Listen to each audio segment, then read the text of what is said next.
Bien, si os parece, entro directamente en materia. La idea es, comenzaremos observando cierta situación paradójica respecto de la historia de la filosofía. Por un lado, podemos hablar de intentos de aminorar su presencia académica en secundaria. Por ejemplo, recordemos el episodio del bachillerato Lotzer en el año 92, que la derivaba a una asignatura de una modalidad de bachillerato y perdía un poco su lugar común. Eso fue un intento que después, posteriormente fue corregido en la LOCE de 2002, si no recuerdo mal, y ya finalmente en la LOE del 2004 ha vuelto a mantenerse. Se mantiene. De todas formas, bueno, o sea, hay una lucha, ¿no?, de que la propia sociedad vuestra de Alicante y la de otros lugares, también por que tenga una presencia horaria adecuada para poder ser impartida.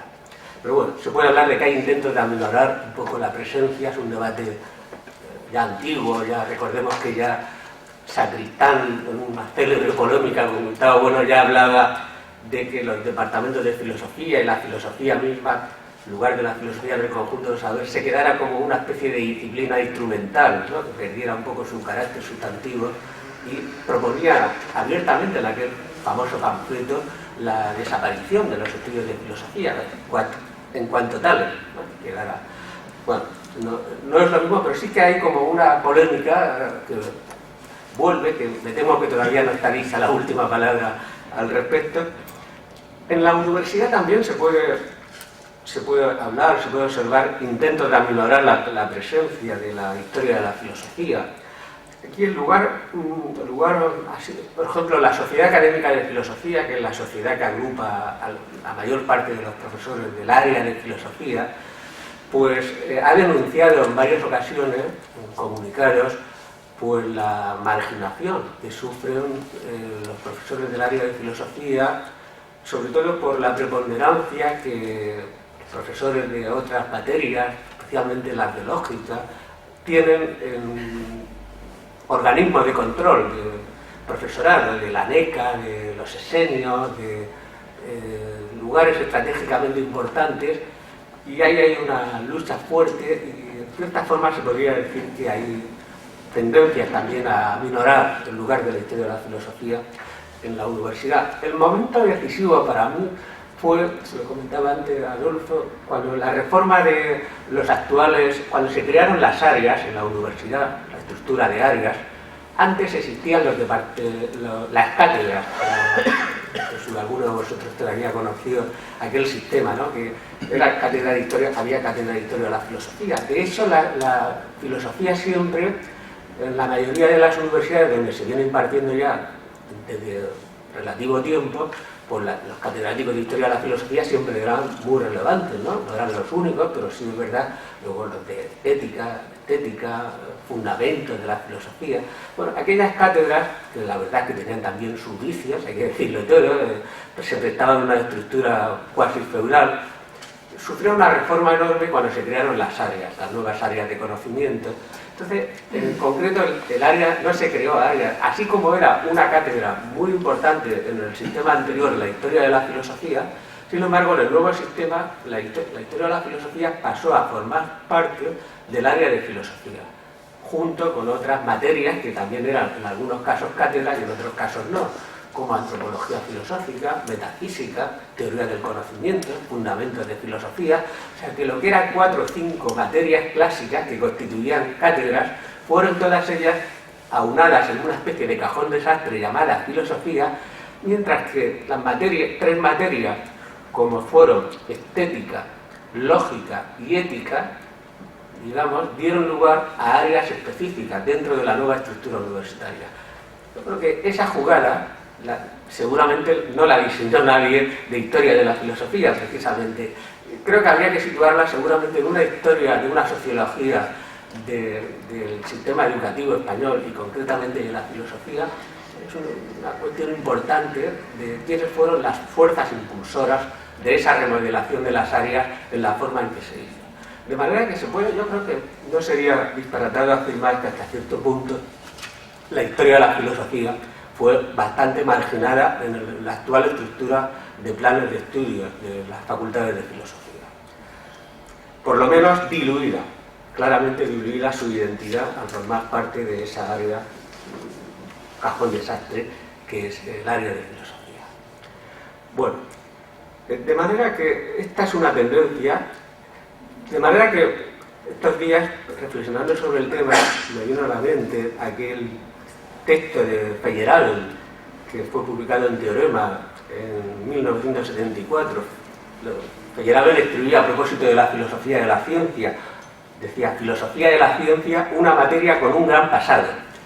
Con lo cual el título le servía para entrar en su análisis crítico de lo que era la filosofía de la ciencia, en sus propuestas, como sabéis, de una especie de anarquismo epistemológico. Bueno, eso por un lado, esa tendencia que creo que es un debate soterrado, a veces no soterrado, sino abierto, pero que está ahí. Pero hay otro fenómeno que sin embargo es totalmente diferente, que no es demasiado tenido en cuenta, y es la observación de que la mayor parte de los libros que se denominan de filosofía, que podemos encontrar en las librerías, escritos por cualesquiera colegas, por ejemplo, si son españoles, del área de lógica, filosofía del lenguaje, de ética, de estética, incluso las áreas que no son de filosofía, la mayoría de ellas tiene un carácter histórico-filosófico. Es decir, que muchísima gente, muchísimos profesores, colegas, gente que se dedica a escribir, a investigar, cuando publican investigaciones que luego son valoradas para sesenios y para reconocimiento, acreditaciones, etcétera, por parte de las agencias evaluadoras, pero sin embargo, buena parte de ellas realmente se podría decir que son investigaciones histórico-filosóficas. De manera, este es un fenómeno que seguramente no es propio de España, no es privativo de España. He encontrado, por ejemplo, que en ese volumen que reseñaba Adolfo, en el que viene el trabajo de Rorty, en ese volumen hay un trabajo muy interesante de un filósofo alemán, Lorenz Krüger, que se titula ¿Por qué estudiamos la historia de la filosofía? Un trabajo muy interesante que recomiendo. En ese trabajo también Krüger parte de la siguiente observación, y dice, la abrumadora mayoría de filósofos, dice, cito textualmente, se dedica, al menos en parte, al estudio de la historia de su campo. Dice, en este aspecto el proceder de otras disciplinas, la física, la química, la matemática, etc., es diferente. Y en una época anterior, el proceder de los filósofos era asimismo diferente. Dice, ¿existen buenas razones para este cambio? ¿Conocemos esas razones? Dice, no lo creo. He obtenido esta impresión a partir de muchas conversaciones que he sostenido y a partir de mi lectura, incluyendo la lectura de lo que yo mismo he escrito. Y termina Krüger con esta observación. Advierto una discrepancia o un desequilibrio entre la impresionante cantidad de estudios históricos, a menudo excelentes, por un lado, y el alcance de la comprensión y de la justificación de tales estudios por otro. Bueno, en ese sentido pretendemos, esta tarde aquí, acercarnos a ese tema de la comprensión y justificación de los estudios de la historia de la filosofía a través de dos aspectos, el de las dimensiones y tipologías de la historiografía filosófica y el de la justificación hermenéutica del tipo de experiencia en ella implicada. Bueno, primero, tipología y dimensiones de la historiografía de la filosofía. Respecto a la comprensión y justificación de la historia de la filosofía, no podemos por menos que recordar el clásico trabajo de Fernando Montero, profesor de Historia de la Filosofía en la Universidad de Valencia, que tengo el honor de haber sido alumno suyo en la carrera y después discípulo en aquel departamento de Historia de la Filosofía. Montero, que además de su práctica como historiador de la filosofía, de hecho, su trabajo sobre Husserl, sobre Kant, el empirismo kantiano, o sobre también posteriormente, bueno, sobre Parménides, trabajo sobre Parménides de Greda, muy clásico, sobre Sartre, etc. Todos los trabajos muy coherentes, muy rigurosos que Fernando Montero escribió y que siguen estando disponibles. Además de ese trabajo historiográfico, reflexionó sobre lo que era la historia de la filosofía. Así, por ejemplo, en un artículo, un trabajo titulado La historicidad de la filosofía, que sí, seguramente alguno de vosotros conoceréis, que viene en el volumen La filosofía presocrática, que se editó en Valencia en el año 76, en el Departamento de Historia de la Filosofía. En ese momento estaba yo allí en el departamento y asistía a la discusión todos los sábados. El seminario Montero nos reuníamos los sábados por la mañana y cada sábado un ponente asistía a la génesis de ese volumen, Neus Campillo, Paco Ferrer, en fin, los distintos compañeros en aquel momento del departamento, muchos de ellos. Montero tenía un poco la idea de, no lo invitaba, pero sí de que los colaboradores suyos hicieran oposiciones de institutos, cátedras de institutos. Muchos de ellos, Neus Campillo, Paco Ferrer, su propio hijo, David Montero.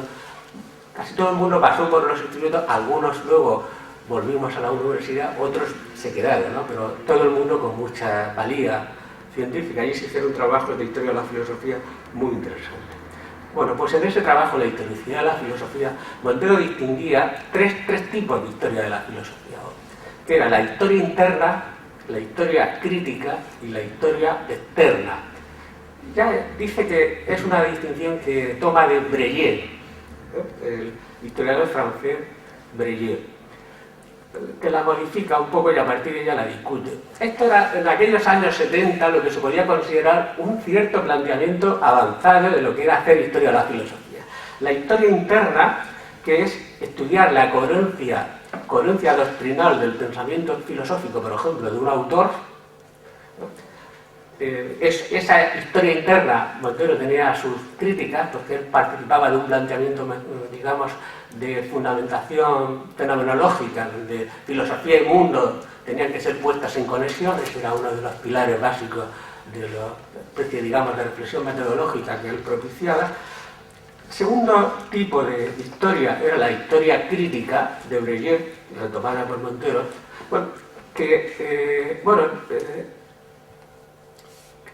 al primer tipo, al de la historia interna, Montero dice que pertenecen el propio Breillet, tanto que historiador, o otro historiador francés importante, Martial Gerould, o Dilthey.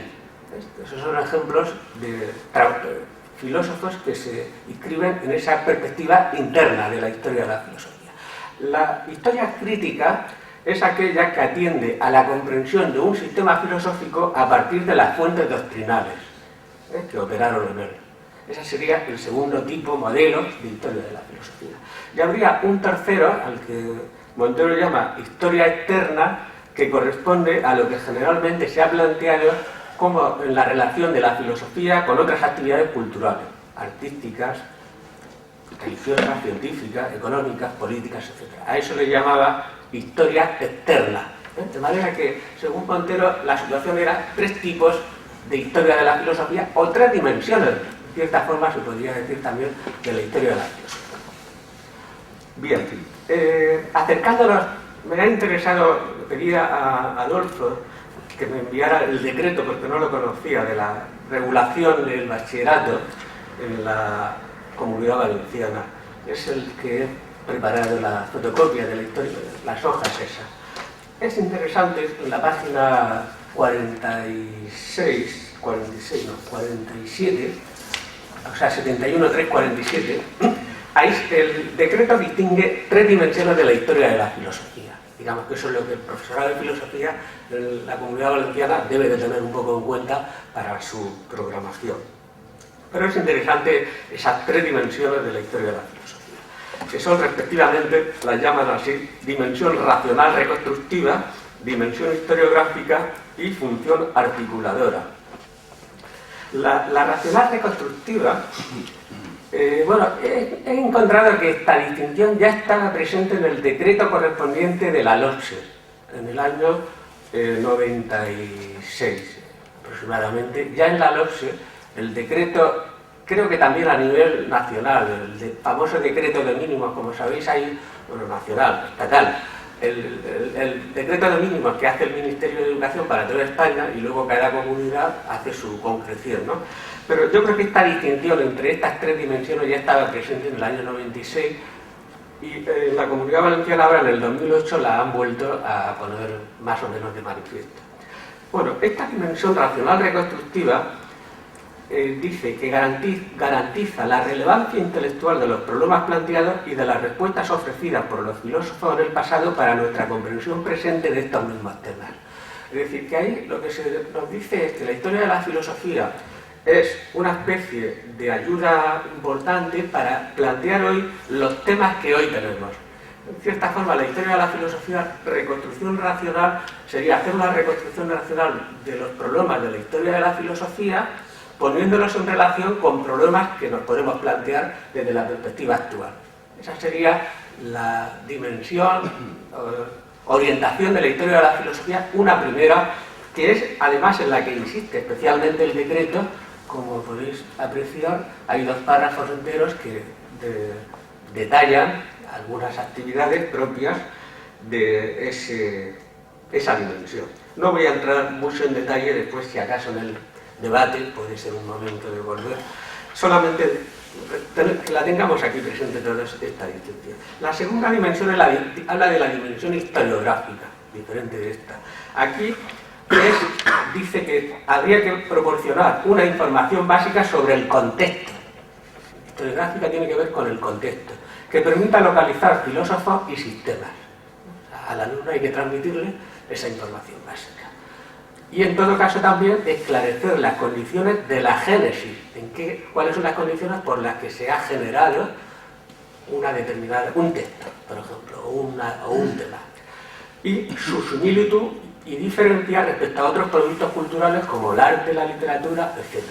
Es decir, génesis de los textos y su similitud con otros productos culturales de la misma época, con el arte de la época, con la literatura, con la ciencia, etc. Es un poco, esta sería la dimensión historiográfica, propiamente dicha, Y hay una tercera dimensión que es la función articuladora. Aquí se trataría, habla específicamente, utiliza 2 términos para identificar esta. Aquí no es la historia intelectual, habla, o también la historia de las ideas. Historia intelectual, o sea, que está proponiendo que el programa de Historia de la Filosofía de segundo de bachillerato, hagamos a propósito del programa una especie de historia intelectual, que es diferente de esta característica, entiendo yo, anterior, que es situar la filosofía en relación con otras dimensiones culturales de la época, como el arte, la religión, la ciencia, etc. Aquí se trata, dice que es una función que cubriría un vacío porque no existe una historia cultural o una historia intelectual en el bachillerato. No hay una historia, ni siquiera desde el punto de vista de la física, la sociología, la política, etc. Es decir, que aquí se trataría de mostrar el debate que subyace a los distintos saberes, intentando seguramente mostrar elementos de diálogo o de continuidad entre los distintos saberes y a la variedad de paradigmas de racionalidad. Por ejemplo, el paradigma de la ciencia, compararlo con el paradigma de la filosofía, con el paradigma del arte, con distintos paradigmas que puedan estar operando en un determinado momento, estudiar un poco la articulación entre esos paradigmas. Entiendo yo que esa sería esta tercera dimensión. Estas son las 3 dimensiones que el diario oficial de la Comunidad Valenciana nos dice que tendríamos que tener en cuenta a la hora de hacer historia de la filosofía. Bueno,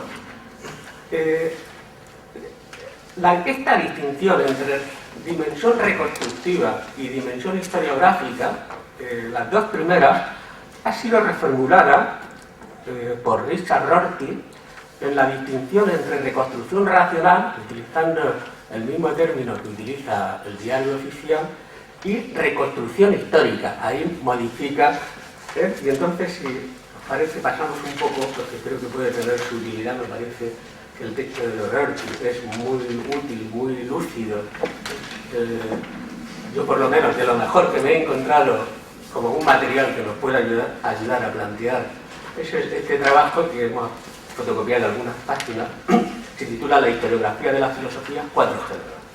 Bueno, y como veis, el primer capítulo habla de reconstrucciones racionales e históricas. Resumo rápidamente qué dice Rorty, que son respectivamente. Bueno, él parte de la idea de que hay como una especie de un presunto dilema entre historiadores. habría dos tipos de historiadores, dice Rorty. Historiadores dosógrafos, o sea que parece que se ocupan de opiniones, e historiadores preocupados o buscadores de la verdad filosófica. Dice que allá habría como eso generaría como dos tipos de estilos a la hora de hacer filosofía. En muchas de las polémicas estas, por ejemplo, entre colegas de las facultades de filosofía, a veces resuena esta cuestión. Para algunos colegas, los que se dedican a lo mejor a historia de la filosofía serían presuntos historiadores dosógrafos, que se ocupan de opiniones cualesquiera que sean, de cualquier época, sin preocupación alguna por lo que sería la verdad filosófica hoy en día. Es decir, que serían como dos cuestiones divorciadas entre sí. Bueno, no voy a entrar cómo serían los otros desde el punto de vista de los historiadores de la filosofía, pero este es un presunto dilema del que parte. Y lo interesante del razonamiento de Rorty es que dice que es un falso dilema.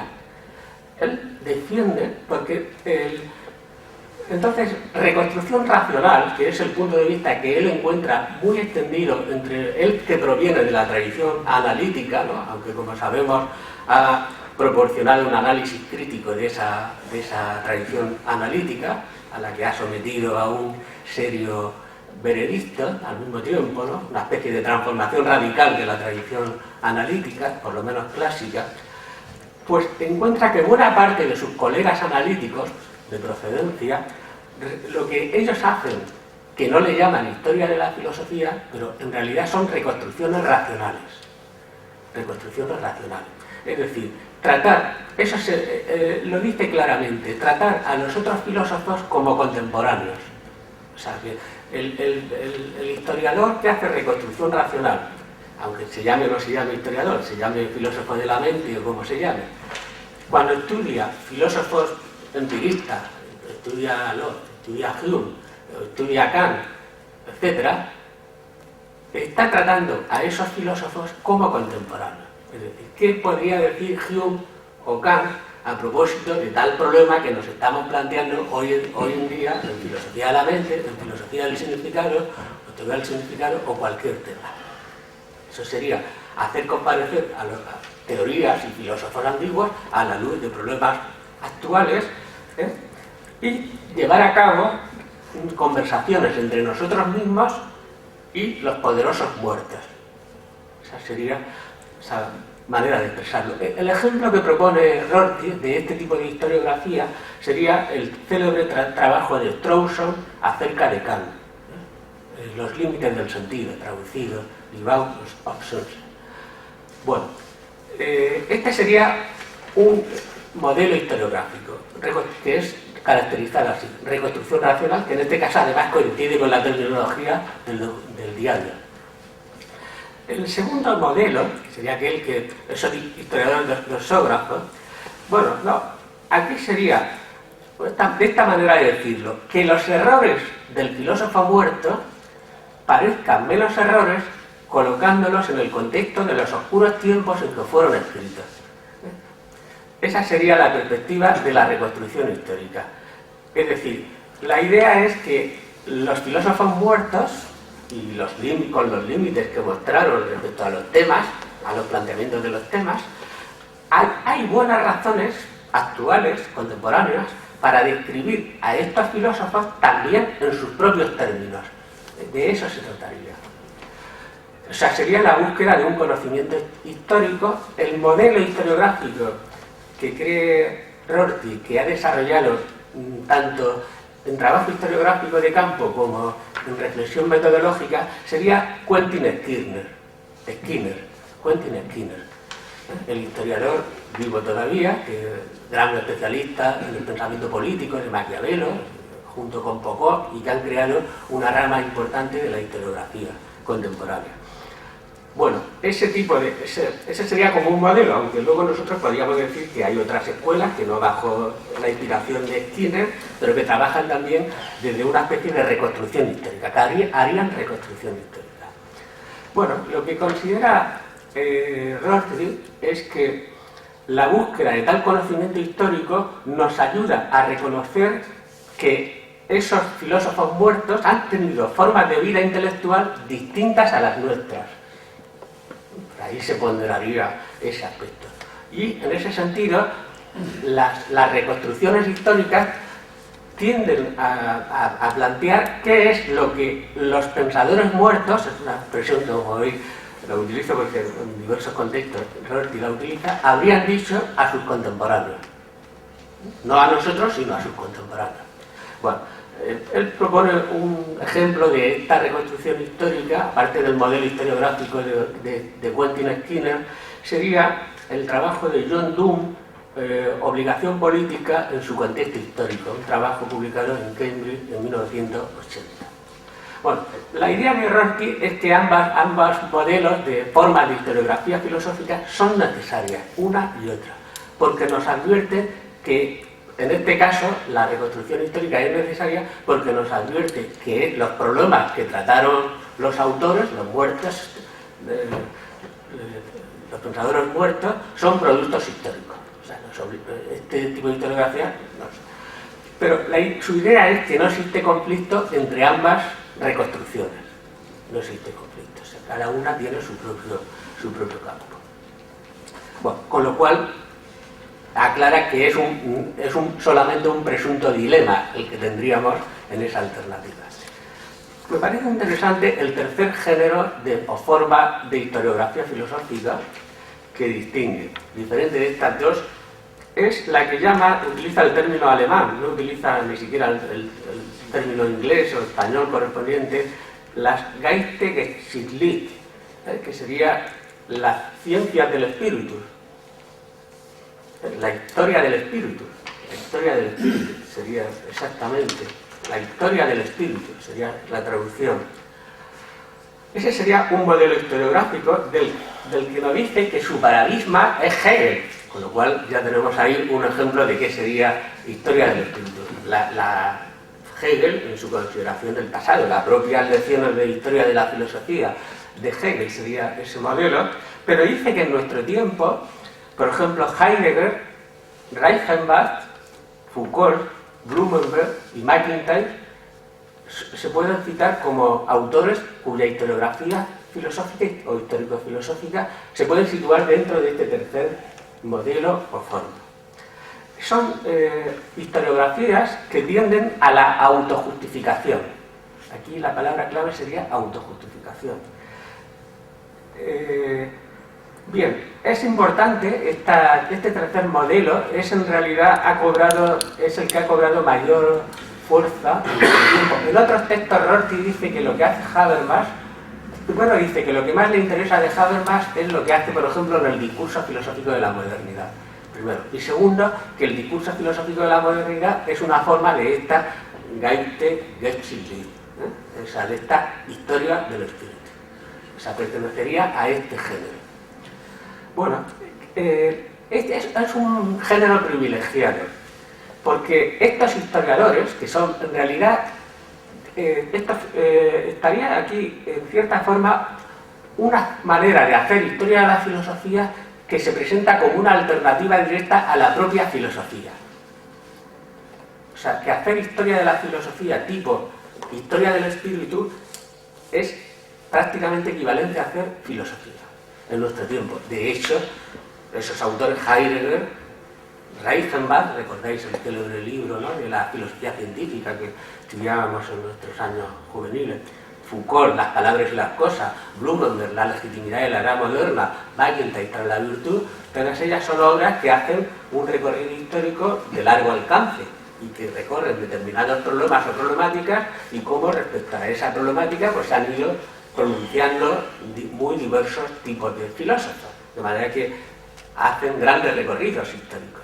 El discurso filosófico de la modernidad de Habermas pues también es un recorrido cuanto menos desde Hegel a nuestro tiempo. Bueno, el privilegio de este tipo de historiografía es, primero, que elige nos indica cuáles son los temas dignos. Es decir, que, por ejemplo, la gran importancia de Heidegger, por ejemplo, de cómo dijo, la historia del ser, ¿no?, o leer la contraposición entre los griegos y el resto. O sea, fija cuáles son los temas dignos. O sea, el tema del ser como el tema digno que puede permitir un recorrido completo de la historia de la filosofía. O en otra escala, Habermas, el discurso filosófico de la modernidad, el pronunciamiento respectivo de los distintos pensadores respecto a la modernidad, nos da el índice de su posición dentro de los tiempos históricos. Bueno, o sea, por tanto, eligen cuáles son los temas dignos. Eligen el vocabulario. Dice, en este sentido, la percepción de que la elección del vocabulario es tan importante como las respuestas a las preguntas planteadas con un vocabulario determinado ha hecho que el historiador del espíritu desplazase al filósofo en nuestro tiempo. Se ocupa de identificar, es otra tarea de este tipo de historiografía, qué escritores son los grandes filósofos del pasado. O sea que aquí el historiador del espíritu genera canon. O sea, nos dice cuáles son los filósofos que hay que leer. Si tú te quieres enterar del problema del ser, siguiendo a Heidegger, nos vamos al poema de Parménides, nos vamos a Heráclito, leeremos el Sofista, etcétera, etcétera. Y te da un canon. Leerás a Leibniz, te dirá que Leibniz voluntad, te lleva a Nietzsche, te hace un recorrido. Totalmente, te dice el canon, te señala cuáles son los filósofos que son los grandes filósofos del pasado. Bueno, este tercer tipo de historiografía, dice Rorty, que es también necesaria, absolutamente necesaria, para legitimar nuestra convicción de que nos hallamos en mejor situación que esos predecesores debido a que hemos llegado a reparar en esos problemas. Bien. También tiene una importante consecuencia para el tema de lo que sería la cultura superior. Es decir, este tipo de historiadores, al marcar el canon tanto de problemas como de temas, como de cuáles son los grandes filósofos, eso repercute en la cultura superior, o sea, finalmente en los decretos ministeriales. O sea, los decretos ministeriales de qué es lo que hay que estudiar en secundaria o en la universidad, pues muchas veces viene dictado por la influencia ejercida por ese tipo de historiografía. Bueno, la idea de Rorty es que todo libro de historia de la filosofía consistirá en una mezcla de estos tres géneros. Pero por lo común predominará uno u otro motivo, ya que hay tres tareas distintas para llevar a cabo. Este es un poco el planteamiento. De hecho, dice que hay como una tensión dialéctica entre los tres. Progresismo, que sería la reconstrucción racional; empatía, que sería la reconstrucción histórica; autojustificación, que sería la historiografía filosófica, esta del espíritu. Estos son los tres tipos básicos. Además de esto, Rorty considera dos más, aunque su trabajo lo titula 4 géneros, realmente habla de 5. Hay un género que dice que hay que combatir abiertamente, que es al que identifica como dosografía, la dosografía.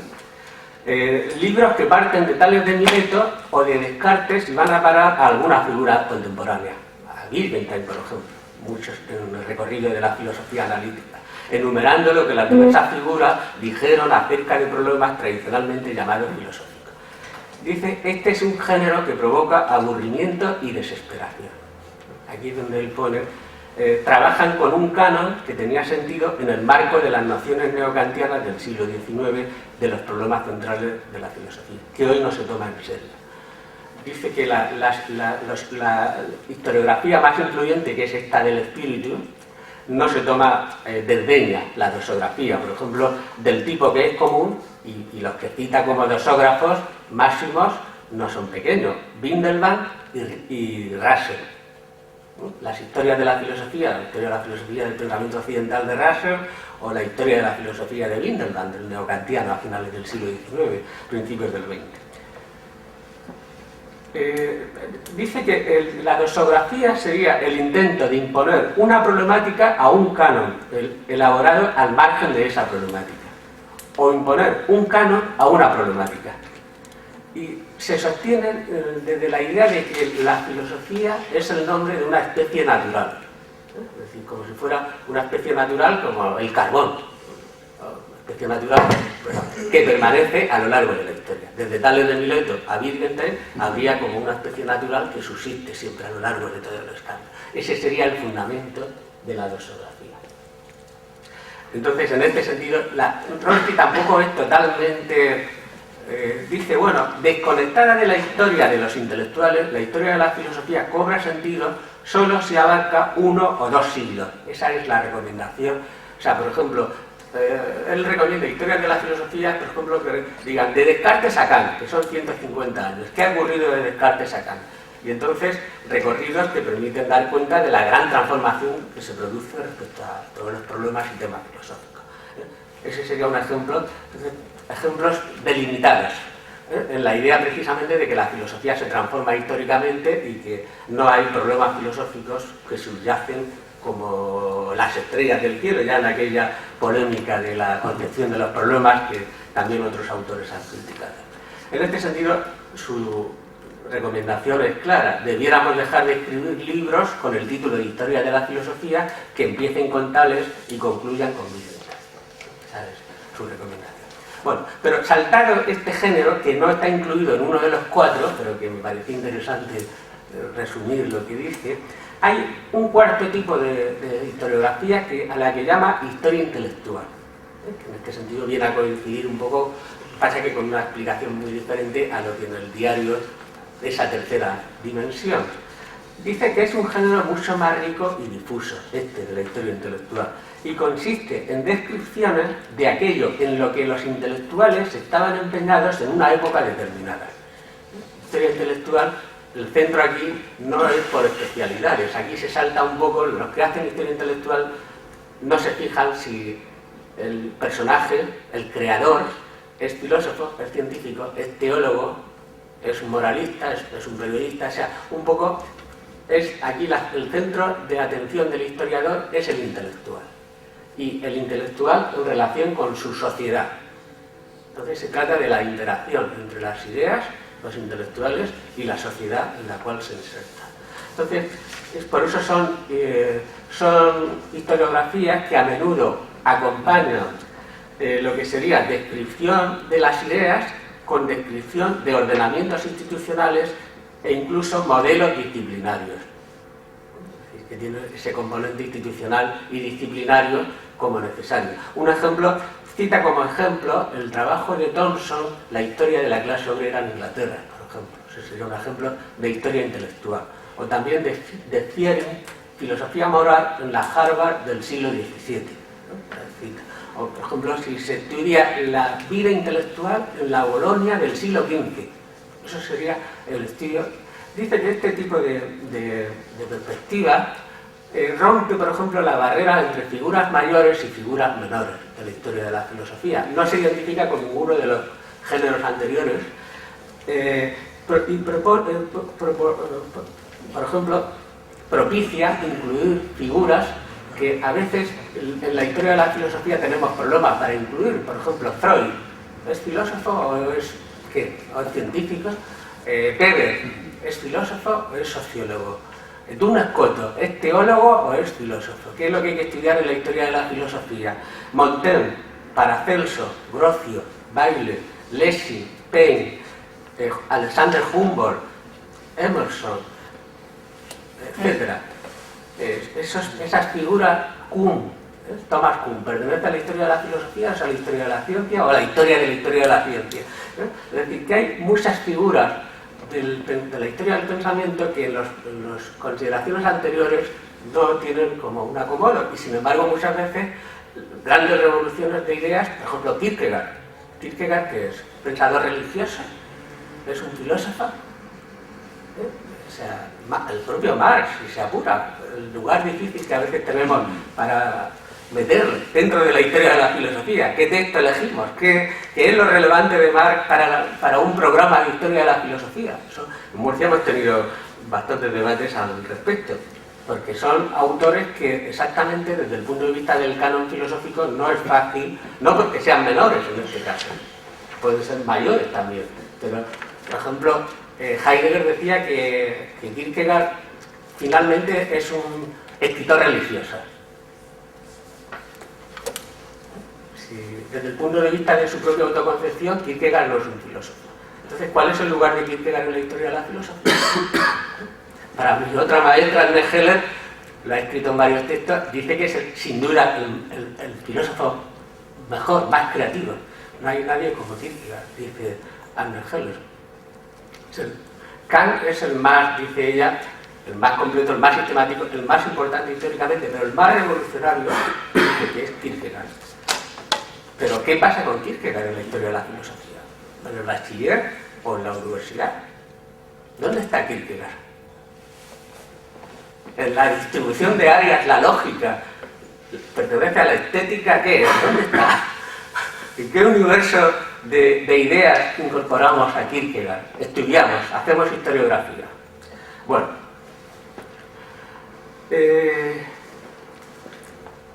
sabéis que el planteamiento filosófico es un texto muy interesante también, aunque eso no voy a entrar aquí, respecto a lo que sería la propia idea de filosofía de Rorty. Sabéis que Rorty suele ser encuadrado, por ejemplo, en los textos de polémica de Habermas con Rorty, en lo que sería un contextualismo radical. Un contextualismo radical, una especie de despedida de la filosofía. Pero es curioso este texto, ¿no? Porque de alguna forma se podría decir también que el propio Rorty se sitúa como un historiador de la filosofía. ¿Qué es el espejo, la filosofía y el espejo de la naturaleza? ¿Qué es? ¿A qué género pertenecería? No lo dice él, no se incluye en ninguno. Pero dice él, claro, consecuentemente con el planteamiento de Rorty, el que a él le diría es este último. Es este último. Porque él propone precisamente un diálogo transversal, esa conversación de la humanidad que propicia, que sugiere. Son los gigantes de la humanidad que dialogan entre sí y no se piden el DNI entre ellos para dialogar. Los gigantes dialogan, pero no se piden tu carnet de identidad de que eres filósofo, de que eres psicólogo, de que eres científico, de que eres literato. Entonces, en Rorty los géneros, como sabéis, se diluyen: filosofía, literatura, ciencia. Bien, en ese sentido, su punto de vista podríamos decir que correspondería con este género de la historia intelectual. Y de hecho él mismo se pregunta en el texto, página 95, si disponemos una historia intelectual compleja, ¿no tenemos bastante? O sea, hasta cierto punto la historia de la filosofía y la filosofía se podría reducir a historia intelectual, de cierta forma. No tenemos bastante. Dice, yo soy partidario de desembarazarnos de cánones anticuados. Dice, pero no podemos pasarnos sin cánones. No podemos pasarnos sin cánones. Necesitamos la idea de que existe algo tal como filosofía, entrecomillada, en el sentido honorífico del término. Él dice que el término filosofía se puede usar en dos sentidos, descriptivo y honorífico. Dice que necesitamos la idea de que existe algo tal como filosofía en el sentido honorífico del término. La idea de que hay ciertas cuestiones que todos los hombres deben de haberse formulado siempre. Si hemos de persistir en la imagen de nosotros mismos, tenemos que sostener conversaciones imaginarias con los muertos. Necesitamos, y en ese sentido, de la historia del espíritu, de conversaciones autojustificatorias. Lo cual me parece una salida curiosa desde el punto de vista de la perspectiva de Rorty. Bueno, pasamos un poco a la segunda parte, sería Historia de la filosofía y experiencia hermenéutica. De hecho, el título que propuse a Adolfo, pues pensaba centrarlo inicialmente más en esto, pero reflexionando un poco con más detalle, para el contexto, me pareció que esta parte podría tener su interés. Bueno, sorprende en la tipología de Rorty la ausencia de referencias al planteamiento hermenéutico de Gadamer. No lo nombra. Máxime, cuando, como señala Krüger, el otro autor, que por cierto de inspiración rortiana, la obra de Gadamer constituye una versión reciente y de peso de la afinidad entre la filosofía entendida históricamente y la historia del espíritu. También sorprende en las tres dimensiones señaladas en el diario que hemos tenido en cuenta la no referencia a la palabra o expresión hermenéutica. Me sorprende y la limitación que encierra el párrafo siguiente con el que se concluye después de haber expuesto cuáles son las tres dimensiones que dice el diario que tenemos que tener en cuenta. Dice, además de estas tres dimensiones, dice el diario, la filosofía se muestra en sus textos originales y por tanto su lectura, comentario e interpretación resulta indispensable. Así de lacónico es el párrafo con el que el diario no introduce la palabra hermenéutica, pero dice que la filosofía ha de ser vista en sus textos originales y por tanto su lectura, comentario e interpretación resulta indispensable. Pero no nos aclara el diario qué tiene que ver esto con las tres dimensiones anteriores. Podemos preguntarnos, ¿qué sería la hermenéutica en este contexto? ¿Una sexta forma de historiografía de la filosofía en la tipología de Rorty? ¿Una dimensión más de la misma? Como se indica, por ejemplo, en el boletín oficial de la región de Murcia, donde curiosamente allí, en el boletín del 10 de septiembre de 2008, o sea, días más o menos como este currículum ajustado a la comunidad de Murcia, la región de Murcia, dice que hay 4 dimensiones, las 3 mismas que distingue el diario, más una cuarta dimensión que la llama dimensión hermenéutica. El boletín de la región de Murcia habla de una cuarta dimensión a la que ella habla dimensión hermenéutica y que además define brevemente en qué consistiría esa dimensión de la historia de la filosofía en tanto que dimensión hermenéutica. Muestra la continuidad de nuestro diálogo con los filósofos del pasado y especialmente con sus textos más representativos. Son las cosas, diálogo, filósofos del pasado y sus textos. Bueno, breve, pero está recogido. Bueno, entonces, ¿pero qué sería? ¿Una cuarta dimensión de la historia de la filosofía? ¿Un sexto tipo de historiografía? ¿O tal vez algo diferente? Dejamos abierta la cuestión y en todo caso lo que nos proponemos aquí es un acercamiento al problema desde la conexión entre comprensión y experiencia hermenéutica, que es el concepto que a mí particularmente me ha parecido más interesante de la propuesta hermenéutica de Gadamer. Es decir, el problema que intuitivamente se presenta es ¿qué hacemos cuando hacemos historia de la filosofía? Efectivamente, ¿qué hacemos cuando hacemos historia de la filosofía? Cuando, por ejemplo, pero entendiendo esto como, por ejemplo, hacer historia de la filosofía que hacemos todos los profesores cuando explicamos la República o cualquier otra obra, o los alumnos cuando lean, aunque sean fragmentos de la República. ¿Qué hacemos? ¿Qué hacen los alumnos? ¿Qué hacen nosotros cuando hacemos historia de la filosofía? Bien, en principio, desde la perspectiva hermenéutica hay 2 polos. El polo del texto, el texto sería un polo, y el otro polo que seríamos nosotros, los intérpretes. Por tanto, lo primero de la dimensión hermenéutica es que pone el énfasis en no exclusivamente en uno o en otro, sino en la idea de un diálogo entre el texto y el intérprete, ambos totalmente necesarios para que se produzca algo así como lo que pudiésemos llamar experiencia hermenéutica. O sea, se subraya el papel activo del intérprete. La hermenéutica lo que nos propone es decir cuáles son los elementos comunes a toda comprensión. Pues que lo propio de leer la República es para interpretarla y finalmente comprenderla. O sea, se trata, el telos al que se tiende es que el alumno, nosotros, quien sea, el que escribe una monografía, un artículo, un libro sobre la República, sobre Platón, lo que pretende es decir, comprender. Comprender la obra, el sentido de la obra, el autor, etc. Entonces, ¿cuáles son los elementos comunes a toda comprensión? En principio, a toda comprensión. Pues, por ejemplo, experiencia, verdad, tradición, prejuicios, distancia temporal, historicidad, lingüisticidad, diálogo, entenderse con la cosa, aplicación, finitud, proyecto, carácter óntico, interpretación. Esos son algunos elementos que se podría decir que forman parte. Lógicamente no pretendería yo aquí hacer un resumen, por lo demás os supongo que conocéis y estáis familiarizados la propuesta de Gadamer puesta especialmente en su gran libro, Verdad y Método, que sigue siendo el libro de referencia del que hemos seleccionado algunos párrafos.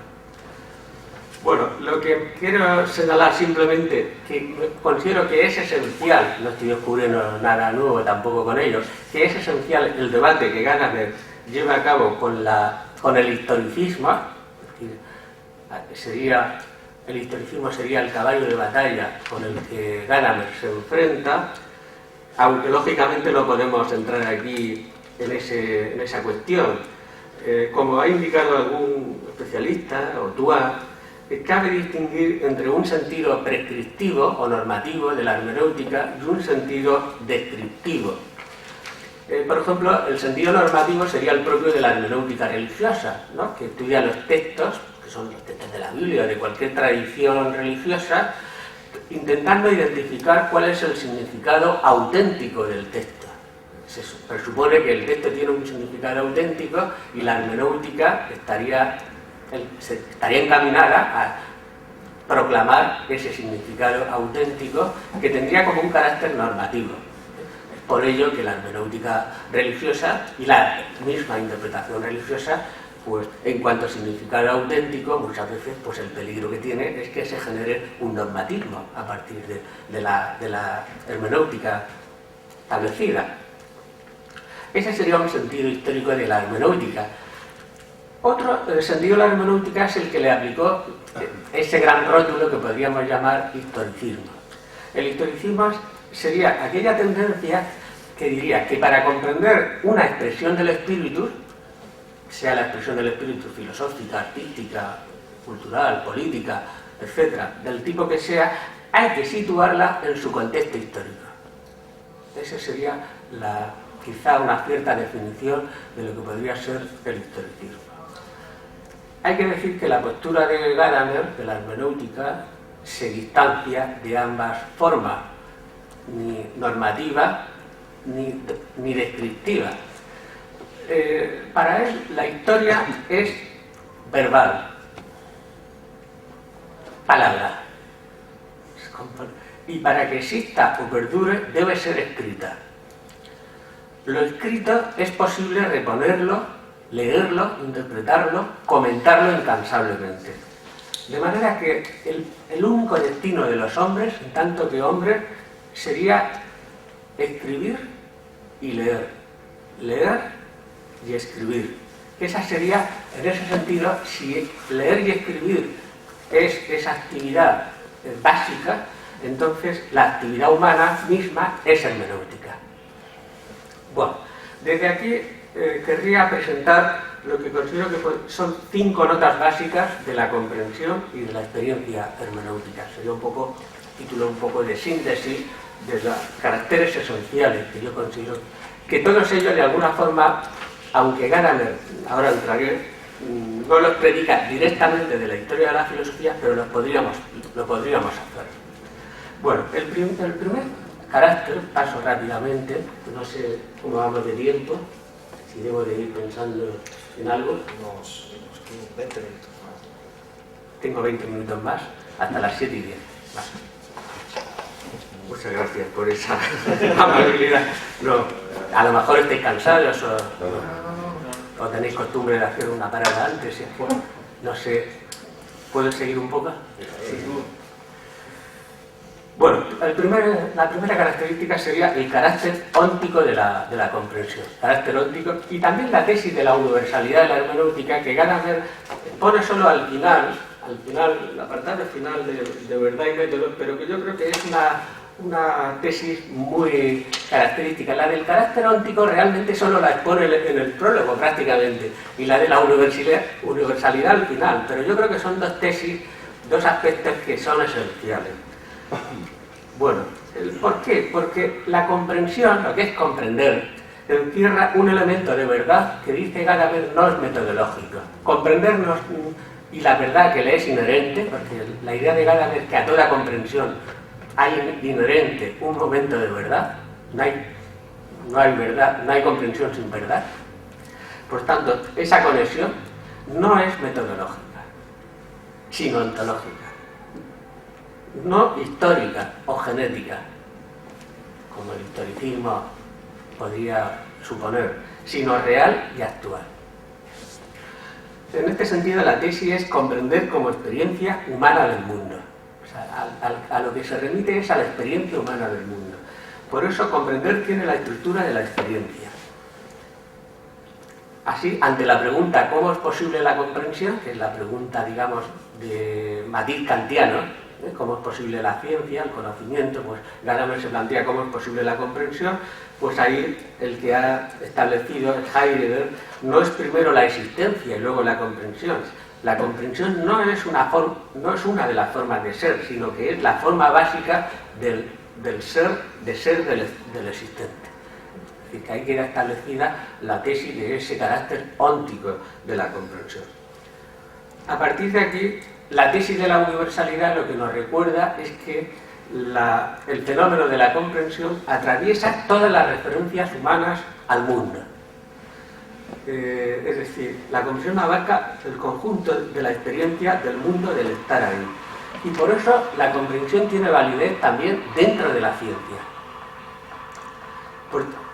Al mismo tiempo, esta tesis es una resistencia frente a la pretensión de universalidad de la metodología científica. Bueno, entonces, aquí es donde yo creo que se sitúa la historia de la filosofía. En lugar de la historia de la... O sea, este sería el pasaje más central que contestaría al título ofrecido de la conferencia. Es decir, ¿cuál es la historia de la filosofía y hermenéutica? La idea es que hay distintas formas de la comprensión. Por ejemplo, la comprensión estética que nos proporciona la obra de arte, la comprensión filológica, el acercamiento que el filólogo nos proporciona de Homero, de la obra, de que estudia, el jurista que maneja sus textos y que sabe perfectamente dónde están las leyes, dónde están los momentos decisivos, que sabe cómo aplicarlos, la comprensión teológico-religiosa también, la histórica, lo que hacen los historiadores, nuestros colegas historiadores puros y duros, no nosotros, que somos un género un poco raro dentro del común. La científica y la filosófica, es decir, hay distintas formas de la comprensión, pero la idea es que hay una confluencia entre ciencias del espíritu, la filosofía, el arte y la historia, de manera que ahí estaría el peso de la historia de la filosofía. ¿Y en qué radica el secreto de la historia de la filosofía? Aunque hay que decir que la idea de Gadamer, la historia de la filosofía y el tipo de experiencia que proporciona está muy conectada con la experiencia del arte. O sea, la experiencia que podemos llevar a cabo a través de la contemplación, disfrute, interpretación de la obra de arte es muy similar en su estructura a la que llevamos a cabo dentro de la historia de la filosofía. Aquí el referente son los textos de los grandes pensadores para Gadamer. Los textos de los grandes pensadores. Es un poco en la estela heideggeriana y jaspersiana de los grandes pensadores. ¿Qué es lo que podemos encontrar en los grandes pensadores? Pues lo que encontramos en ellos es el conocimiento de una verdad que por otros caminos no se alcanzaría. Esa sería la idea básica. Una verdad que por otros caminos no se alcanzaría. Y es una verdad que no puede ser reducida a la autoconciencia que nos proporciona la metodología de la ciencia. Es decir, desde la metodología de la ciencia nos sentiríamos incapaces de identificar el tipo de verdad que subyace a esa comprensión de lo que es comprender los textos de los grandes pensadores. Por tanto, el reto, yo creo que desde aquí el reto sería intentar desarrollar un concepto de conocimiento y de verdad que responda a lo que sería el conjunto de nuestra experiencia hermenéutica. Esa sería un poco, ahí dejo algunas cuestiones sin señalar, carácter óntico y universalidad. El segundo aspecto sería la lingüisticidad y directamente la verdad, lingüisticidad y verdad. La lingüisticidad sería la forma de realización de la comprensión. En ese sentido, el lenguaje es condición y guía de la experiencia y de la comprensión. Aunque hay que decir enseguida que el lenguaje para Gadamer no es mero lenguaje, sino el lenguaje tiene que ver con el mundo. Él, en ese capítulo final, también de los últimos de Verdad y Método, que dedica al lenguaje, la parte final, ¿no? Son tres partes. La parte tercera se titula El lenguaje como hilo conductor del giro ontológico de la hermenéutica, que luego a su vez esa tercera parte tiene 3 capítulos. Todo gira en torno al lenguaje. Ahí hay una nueva concepción del lenguaje, que Gadamer reivindica la concepción del lenguaje procedente de Humboldt. La idea es que el lenguaje como apertura del mundo. El mundo se nos da a través del lenguaje. Y la verdad como apertura, es un cello de tesis que proviene de su maestro Heidegger. En ese sentido, el lenguaje supone el arte de preguntar, conversar, dialogar. O sea, el modelo donde se ejemplifica lo que es el lenguaje es el diálogo. Ahí es donde se concentra lo que es esencialmente el lenguaje, es el diálogo. Y a través del lenguaje, en el diálogo, lo que se presenta es la articulación del mundo.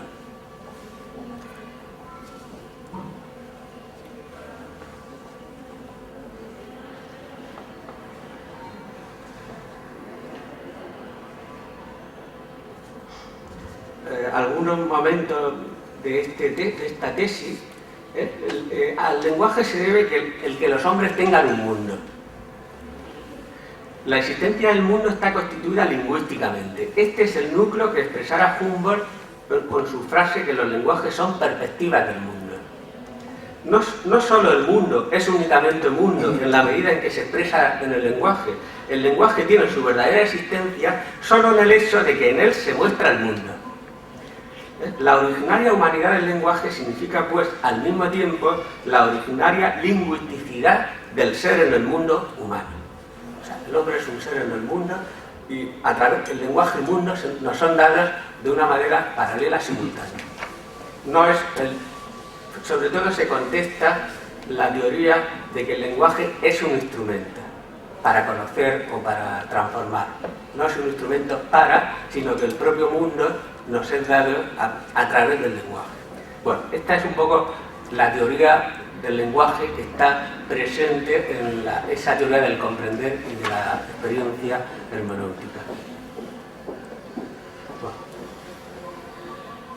En este sentido, el objetivo de la hermenéutica filosófica es la verdad que subyace detrás de toda ciencia y que la anticipa. Esa sería. Bueno. Hay una polémica importante de Habermas con Gadamer a este respecto de esta tesis de la universalidad de la hermenéutica, pero la paso también un poco en esta presentación. El tercer aspecto de la hermenéutica sería historicidad y acontecer, llamamos así. Es decir, la historicidad es la tesis célebre, no es la historia la que nos pertenece, sino que somos nosotros los que pertenecemos a la historia. Esa es, de manera que la reflexión de lo que es la filosofía, la historia de la filosofía, no puede darse fuera de la tradición a la cual pertenecemos.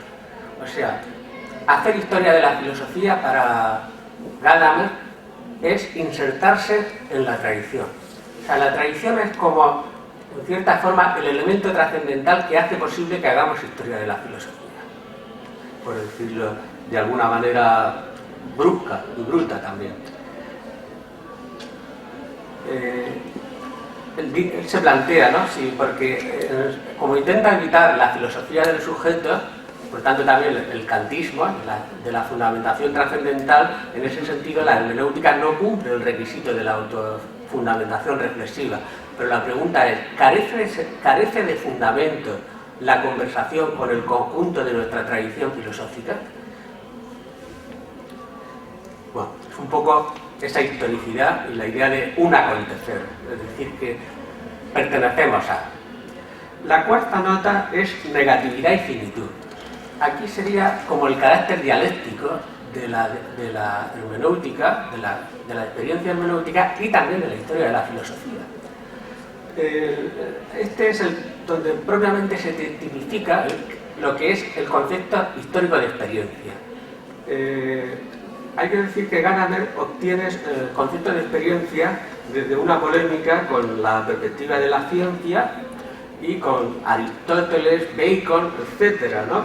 Habría que decir que mientras que la perspectiva de la ciencia lo que hace respecto a la experiencia es objetivar la experiencia hasta que quede libre de cualquier momento histórico, ese sería precisamente lo que hace la perspectiva hermenéutica es subrayar el componente histórico de toda comprensión, ¿no? Mientras que la ciencia pretende eliminar lo histórico como una especie de escoria inconveniente para lo que es la verdad, la comprensión.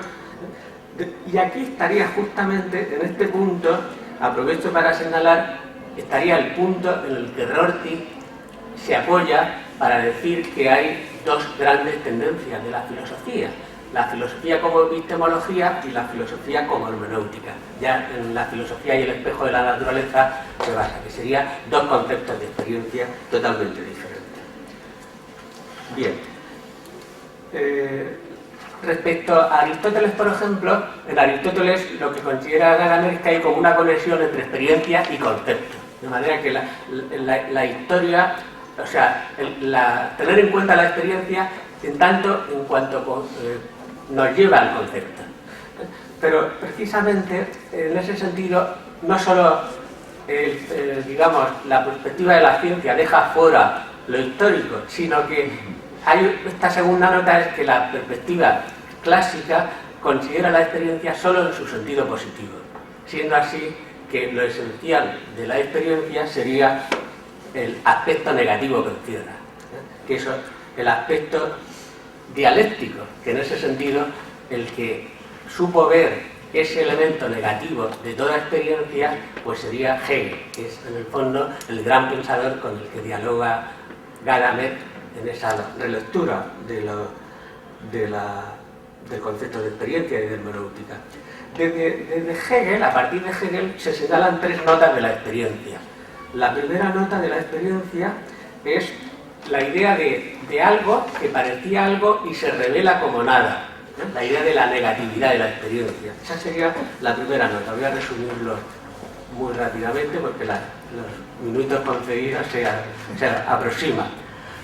La segunda nota es que hay un concepto de experiencia que no sería tener experiencia sobre este o aquel aspecto, sino sería la experiencia en su conjunto. Aquí es decir, el hombre experimentado como el que tiene experiencia, no porque haya hecho experiencia de esto o de aquello, sino porque adquiere lo que es esa experiencia en su conjunto. Que de nuevo Gadamer insiste que esa experiencia es sobre todo dolorosa y desagradable. Y desde aquí se llegaríamos como al tercer momento, que sería exactamente, invoca a Esquilo y el aprender del padecer. Es la idea finalmente de que la experiencia, toda experiencia y también la experiencia hermenéutica, finalmente lo que nos lleva es a la conciencia de la finitud. De manera que la experiencia hermenéutica como experiencia histórica finalmente es una experiencia de la historicidad y también de la finitud de toda experiencia. Bueno, es un poco un cierto recorrido. Esa sería la cuarta característica. Y la quinta característica de la hermenéutica, según esta forma de aproximación que se me ocurre a mí, que es el carácter práctico de la experiencia. Es decir, la experiencia hermenéutica tiene que ver con la tradición, es esta la que accede a la experiencia, pero la tradición habla como lo hace un tú. De manera que ese diálogo entre el texto y nosotros, mediado por la tradición, lo asimila Gadamer a una forma de relación yo-tú. Diálogo como una forma de relación yo-tú. Y aquí, en este sentido, la experiencia hermenéutica y también la histórico-filosófica quedaría asimilada a una experiencia moral. En esta idea última, hacer historia de la filosofía sería hacer una experiencia moral, en la perspectiva de Gadamer. ¿Cómo es eso? Hay tres formas del conocimiento del tú, tres formas. Las llama respectivamente conocimiento de gentes, anticipación del tú y consideración del tú como tú. La resumo rápidamente. La primera forma del conocimiento de gente es tratar a los otros como medios para nosotros, ¿no? Ese sería el conocimiento de gente. Es lo que Kant tipificó con el imperativo hipotético. Desde la perspectiva de la historia de la filosofía, de la historiografía, eso sería la historia de la filosofía comprendida desde el punto de vista de la metodología natural científica. Desde ese punto de vista, la historia del pasado sería conocimiento de gente. La segunda perspectiva sería anticipación del tú.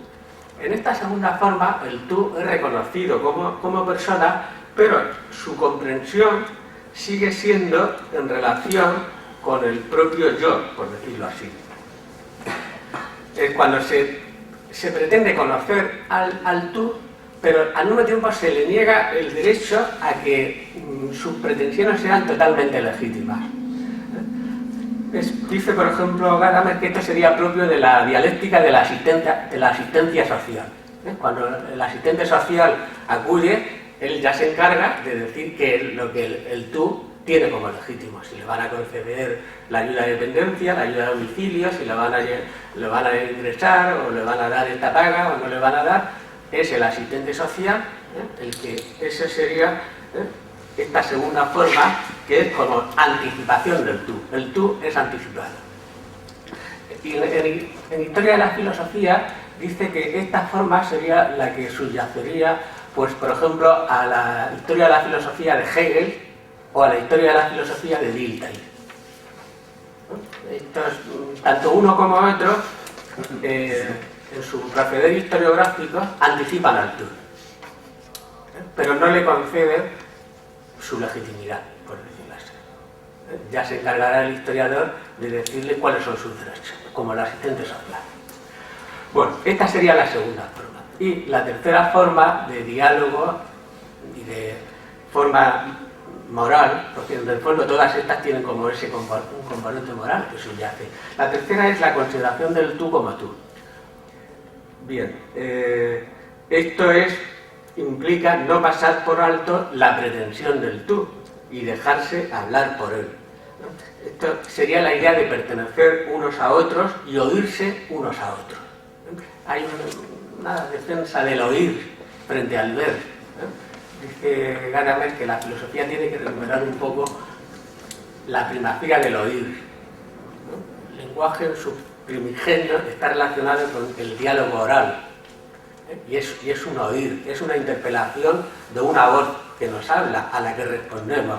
Entonces ahí, en ese oír y en un tú, esa sería el símil de lo que sería para Gadamer la historia de la filosofía como diálogo, como reconocimiento del otro y auténtica experiencia moral.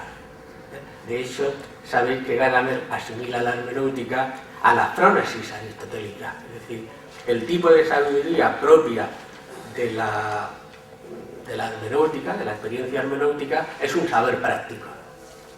Finalmente, lo que más sabemos es algo que es de carácter práctico.